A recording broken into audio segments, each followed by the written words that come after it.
안녕하세요. 공설입 5분방 구조 팀 6캣입니다. 1월부터 시작된 국내 코로나19 확산은 12월 현재까지도 지속되고 있습니다. 확진자 수가 증가하는 만큼 사망자 역시 증가하고 있는 추세입니다. 정신질환자의 코로나 확진 역시 상당한 비율을 차지하고 있습니다. 2020년 10월 5일 기준 정신질환자 사망자 비율은 전체 사망자 중 37.4%입니다. 이러한 상황에도 여전히 정신질환을 가진 확진자에게는 적합한 치료 여건이 마련되고 있지 않습니다. 그래서 저희 팀은 사회적으로 소외받는 정신질환자들에게 적합한 음악병실 설계를 위해 이들을 위한 새로운 디자인을 고안했습니다. 저희 발표의 목차입니다. 우선 저희는 이와 같이 저희의 디자인이 만들어지기까지의 과정을 보여드릴 것입니다. 이후 이 과정들을 바탕으로 완성된 저희의 솔루션을 제시할 것입니다. 먼저 음악병실에서 정신질환자에게 발생할 수 있는 문제 해결이라는 목표를 가지고 솔루션에 접근한 과정에 대해서 설명해 드리도록 하겠습니다. 첫 번째로 저희 조가 생각한 오브젝티브는 돌발 상황이 발생하였을 때 의료진의 빠른 대처가 이루어져야 한다는 점이었습니다. 빠른 대처가 이루어지기 위해 환자의 상태와 행동을 모니터링할 필요가 있다고 생각하였습니다. 두 번째 오브젝티브로는 증상에 대한 소통이 원활해야 한다는 부분이었습니다. 방호복으로 인한 소리가 들리지 않는 것을 해소하고 환자 또한 증상을 잘 전달할 수 있어야 하며 증상에 대한 데이터를 기록하고 저장할 수 있어야 합니다. 세 번째로는 환자가 병실 환경이나 치료 방식 등 불편하거나 불만인 점을 표현할 수 있어야 한다고 생각하였습니다. 이를 해결하기 위해 불만이 의료진에게 받아들여져야 하며 환자는 자신의 불만을 정확히 알 수 있어야 합니다. 저희 조는 PCC를 통해 세 가지 중 가장 중요한 오브젝티브는 증상에 대한 의료진과 환자 사이의 원활한 의사소통임을 도출했습니다. 환자로부터 증상을 정확히 전달받는 것은 치료 과정에서 매우 중요합니다. 그러나 방호복을 입는 의료진에게는 소리가 잘 들리지 않아 의사소통이 어렵습니다. 정신질환자들이 자신의 증상을 잘 설명할 수 없다는 점 또한 의사소통의 방해 요소라고 생각하였습니다. 따라서 정서적 불안으로 생기는 단절 또는 대화 능력 부족 등으로 대화 불가 상황에 있는 환자들이 의료진들에게 정확한 증상을 전달해야 할 필요가 있다고 생각하였습니다. 의료진과 환자 간 증상에 대한 원활한 소통을 위해 필수적으로 필요한 기능을 세 가지로 정리하였습니다. 리스트 프린시플의 첫 번째는 증상을 시각화로 함으로써 환자가 자신의 증상을 잘 표현할 수 있도록 돕는 것입니다. 두 번째, 사용이 단순해야 합니다. 세 번째, 의료진과의 실시간 통신을 통해 빠른 대처가 이루어져야 합니다. 모포로지컬 차트를 통해서 앞선 리스트 프린시플에서 나열한 기능들을 실현하기 위해 증상을 전달할 수 있는 컨트롤 방식, 어플 실행 장치, 사용 유도 방식, 알림 방법으로 나누어 생각해 보았습니다.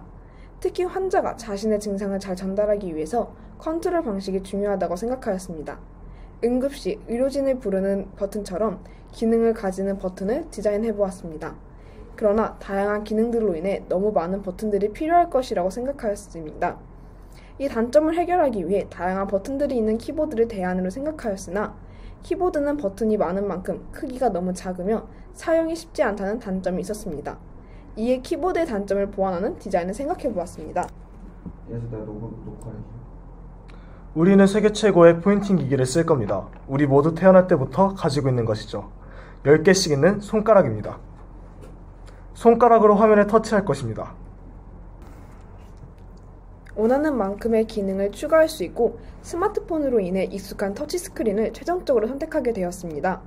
증상을 시각화하고 터치스크린을 사용할 수 있으며 실시간 통신과 빠른 대처, 작동이 쉬운 것을 동시에 충족하는 디자인은 어플이라고 생각하게 되었습니다. 모포로지컬 차트에서 여러 가지 조합을 시도하였고 최종적으로 세 가지의 디자인을 생각하게 되었습니다. 첫 번째 대안은 터치 방식을 통한 태블릿 사용과 스마트 병동과 같이 원격으로 조정되는 기능을 넣음으로써 사용을 유도하고 의료진에게는 팝업으로 알림을 전달하는 것입니다. 두 번째 대안은 터치스크린인 태블릿을 이용하고 스마트 병동을 통해 앱 이용을 이끌어내며 의료진에게는 개인 SMS를 통해 알림을 전달합니다. 마지막 대안은 터치스크린과 스마트 병동으로 앱 사용을 유도하고 개인 SMS로 알림을 전달하지만 공용 태블릿이 아닌 개인이 소지한 스마트폰을 통해 어플이 실행됩니다.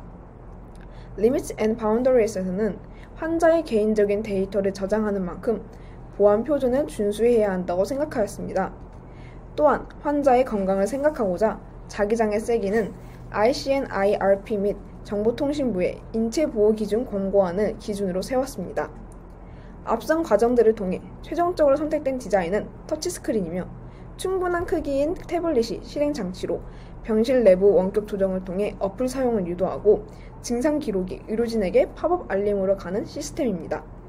저희의 태블릿을 사용할 유저는 대한민국 장애인 복지법에서 정신질환으로 분류된 질환 중 자기 의사를 조금이나마 표현할 수 있을 정도의 환자입니다. 클라이언트는 국립정신건강센터라고 정의하였습니다. 저희의 태블릿은 병원 전용 태블릿으로 의료진과 환자가 증상에 대해 원활한 소통을 이끌어내는 것이 목적입니다. 태블릿의 주 기능은 환자가 자신의 증상을 의료진에게 전달하도록 하는 것입니다. 조명 조절, 온도 조절, 통화 연결 가능 등 병실 내부를 컨트롤할 수 있는 부가적인 기능을 넣어 사용을 유도합니다.